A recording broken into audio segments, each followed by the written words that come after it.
Inteligência Artificial, escrito por Arlindo Oliveira. Somos a espécie animal mais inteligente que se conhece, produto de uma extraordinária evolução biológica com milhares de milhões de anos. Daí que não seja de estranhar que hoje queiramos ultrapassar os nossos próprios limites, criando sistemas que reproduzam comportamentos inteligentes de forma artificial. Em que ponto estamos nesta aventura? Será que algum dia esses sistemas irão superar a inteligência dos seus criadores? Devemos temê-los? Que papel podem desempenhar na evolução futura da espécie humana e na conquista do espaço?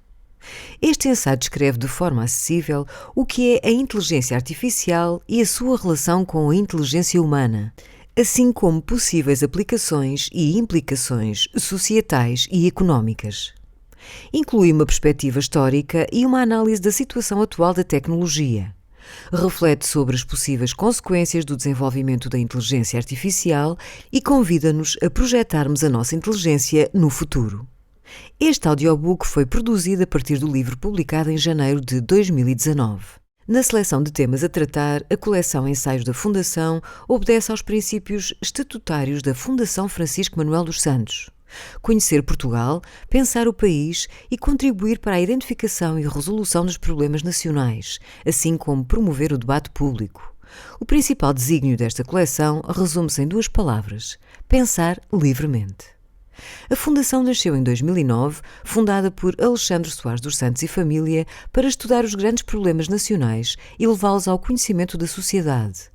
A criação da Fundação Francisco Manuel dos Santos visa dar resposta a uma lacuna óbvia na sociedade portuguesa. Apesar da frequência com que no espaço público se discutem as mais variadas matérias, o debate em Portugal parece estar sempre mais apoiado em opiniões subjetivas e percepções individuais do que em dados sólidos e investigações cuidadosas. Assim, a Fundação publica livros e elabora estudos sobre temas relevantes para a sociedade, como a educação, a economia, a justiça ou políticas públicas.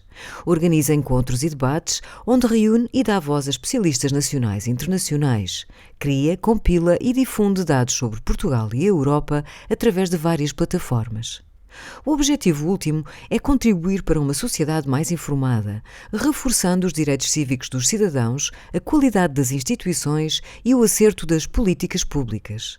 Conheça todos os projetos da Fundação em ffms.pt. Prefácio.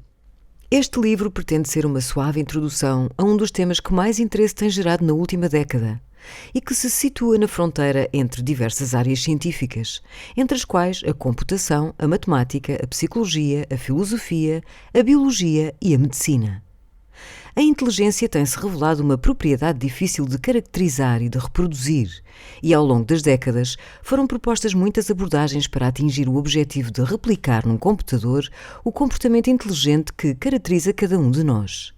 Diversos mecanismos, entre os quais a manipulação de símbolos, a aprendizagem a partir de exemplos e a emulação do cérebro humano, têm sido propostos como a forma mais eficaz para atingir o objetivo de replicar, num suporte digital, a versatilidade, a adaptabilidade e a robustez que o cérebro humano exibe ao processar informação. Tentei descrever e contextualizar estas diferentes abordagens, integrando-as no contexto histórico não só do desenvolvimento tecnológico, mas também da evolução da inteligência num contexto biológico. Ao contrário de outros livros mais técnicos, onde abordei estas questões, este não contém nenhuma descrição de tecnologias ou fenómenos que exijam conhecimentos anteriores, nem inclui raciocínios matemáticos complexos que exijam formação avançada nesta área.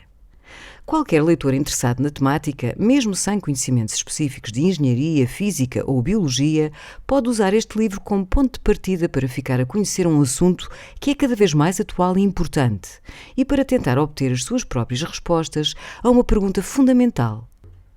Será possível replicar num computador o comportamento inteligente que caracteriza cada indivíduo da nossa espécie? No processo, espero que o leitor aprecie a viagem que começa no passado distante e termina num possível futuro da espécie humana. Origens. Há cerca de 14 mil milhões de anos, um evento único assinalou o início do tempo e do espaço. É difícil conceber um estado em que não existe tempo nem espaço, mas tanto quanto sabemos, essa era a situação antes do Big Bang. No entanto, os cientistas conseguem saber com grande precisão quando esse evento aconteceu, decifrando os sinais deixados por essa explosão. Muito mais fácil é saber onde esse evento teve lugar, no exato local onde o leitor está a ler este livro e também em todos os outros locais do universo atual. O próprio espaço que existe e nos é familiar foi criado pelo Big Bang.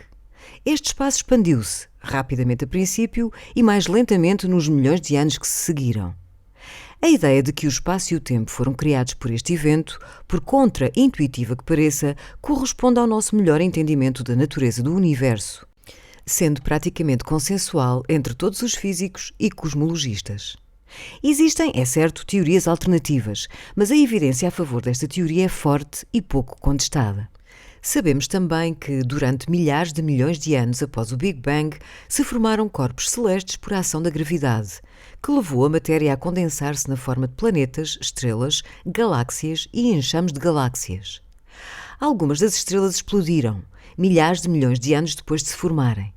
Neste processo, criaram e dispersaram pelo espaço os diversos elementos químicos que constituem toda a matéria que conhecemos. Embora no espaço os elementos químicos hidrogênio e hélio constituam mais de 98% de toda a matéria, muitos planetas são constituídos por uma variedade de elementos químicos, especialmente os pequenos planetas sólidos, como aquele que habitamos. Há cerca de 4.600 milhões de anos formou-se o nosso Sol e, comparativamente pouco tempo depois, um pequeno planeta sólido, a Terra, que habitamos. Acredita-se que a vida na Terra nasceu pouco tempo depois, em termos geológicos, após a formação do planeta há pelo menos 3.800 milhões de anos, mas talvez há mais de 4.300 milhões de anos. Os indícios mais antigos de vida descobertos até à data têm esta idade, mas é até possível que a vida seja mais antiga. Significa isto que, poucas centenas de milhões de anos após a formação do planeta, apareceram os primeiros sinais de vida. Ao princípio e durante mais de 3.000 milhões de anos, a vida na Terra era muito simples. Células isoladas ou os seus precursores inventaram a tecnologia necessária para se reproduzirem, a capacidade mais essencial de um ser vivo. Esta capacidade dos primeiros seres vivos para se duplicarem e produzirem a geração seguinte veio condicionar todo o futuro do planeta. Não se conhecem os primeiros mecanismos que foram usados pelos mais primitivos seres vivos para se reproduzirem. Porém, sabe-se que esses mecanismos, fossem quais fossem, permitiam duas funções fundamentais a esses nossos remotos antepassados: reprodução e evolução. O potencial para a reprodução resulta da capacidade de todos os seres vivos para fazerem cópias de si mesmos e, nesse processo, criarem a próxima geração. Mas alguns outros sistemas também exibem alguma capacidade de reprodução. Por exemplo, muitos cristais crescem reproduzindo estruturas regulares, multiplicando-se desta forma. Porém, os cristais não dominaram o planeta, pelo menos este em que estamos. E os seres vivos, sim. O fator fundamental que torna os seres vivos diferentes de outras estruturas que se reproduzem, embora de forma menos flexível, é a sua capacidade para evoluir. O mecanismo da evolução, descoberto por Charles Darwin e publicado no seu trabalho seminal A Origem das Espécies, não só esclarece a forma como apareceram todos os seres vivos do planeta, mas explica como e porque estes organismos se tornaram mais complexos e variados com o passar do tempo. A reprodução, que conduz à próxima geração, não gera cópias exatas dos progenitores. São introduzidos erros nas cópias, principalmente através de um processo denominado mutação. E, no caso da reprodução sexuada, são combinadas as características dos antecessores. Assim, nem todas as cópias de um ser vivo, numa dada geração, têm as mesmas capacidades de sobrevivência. Algumas são mais aptas em determinadas condições, outras menos. A seleção natural escolhe impiedosamente os mais aptos e deixa os outros morrer sem descendentes ou com menos descendentes. Dessa forma, os organismos tornam-se mais complexos, mais aptos a sobreviver, mais capazes na luta pela reprodução. Durante alguns milhares de milhões de anos, a vida na Terra consistiu apenas em organismos unicelulares simples.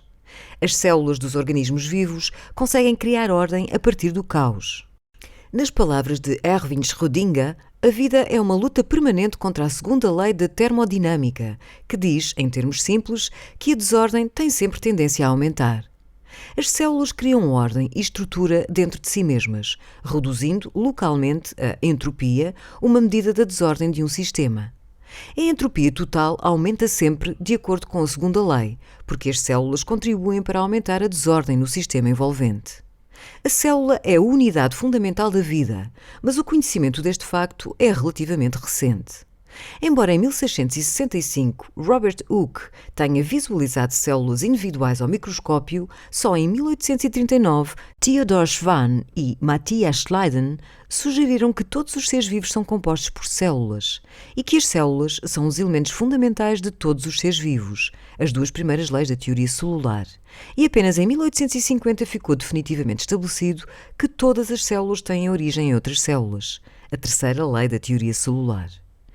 Existem 3 famílias principais de organismos: as bactérias, as arqueias e os eucariotas.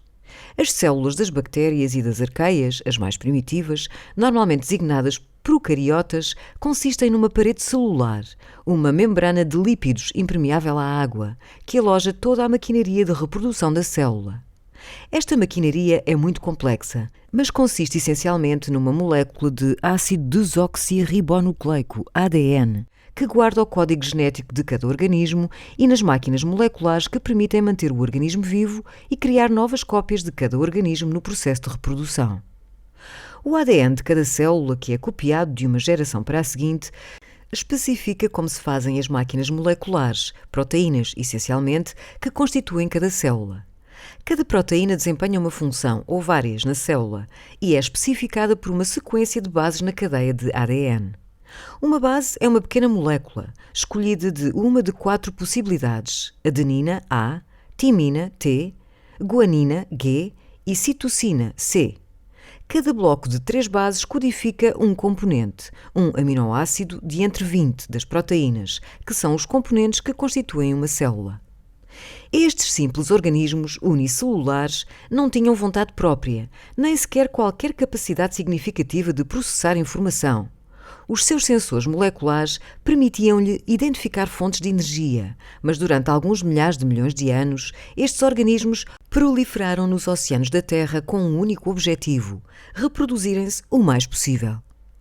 Este objetivo de se reproduzirem não representava uma vontade propriamente dita dos organismos. Uma célula é demasiado simples para ter qualquer objetivo, muito menos o complexo objetivo de se reproduzir. Mas o processo de mutação e seleção natural levava naturalmente a que aqueles organismos que se reproduziam com mais sucesso se tornassem mais abundantes.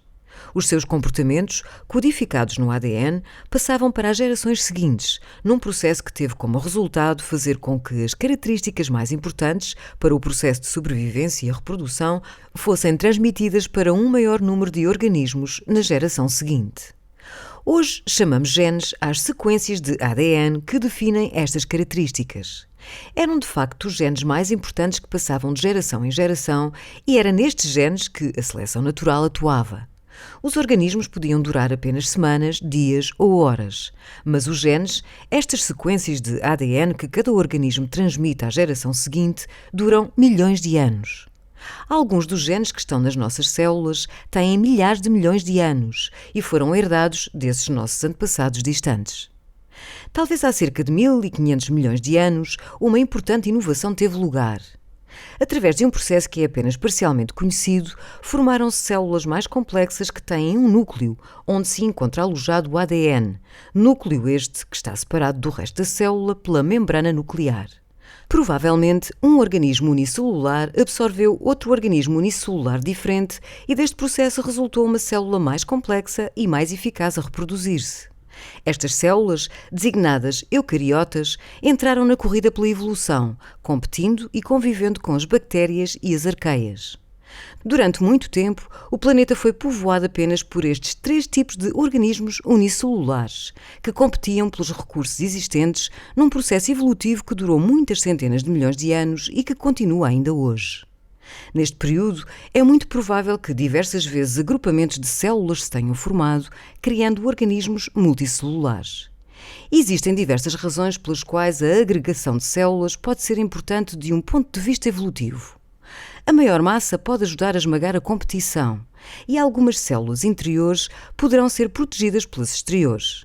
Se o ADN das diversas células for igual ou muito parecido, A sobrevivência de uma qualquer das células ajuda também a passar os genes das outras para as gerações vindouras.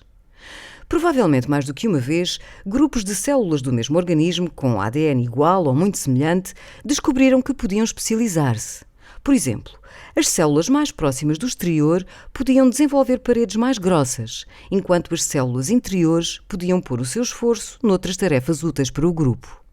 Estas diferentes características de células que partilham o mesmo ADN podem existir porque foram inventados pela evolução mecanismos que ativam uns genes e desativam outros, conduzindo à diferenciação das características das diferentes células de cada organismo. Uma vez descoberto este truque para criar organismos multicelulares, descoberta que provavelmente terá ocorrido múltiplas vezes, deixaram de existir limites para a complexidade destes organismos, que começaram a usar esta possibilidade para criar corpos complexos com diversos tipos de tecidos. Todos os seres vivos complexos que podemos... Esperamos que você tenha gostado desta prévia. Para continuar ouvindo este audiolivro no Google Play Livros, use o link na descrição do vídeo.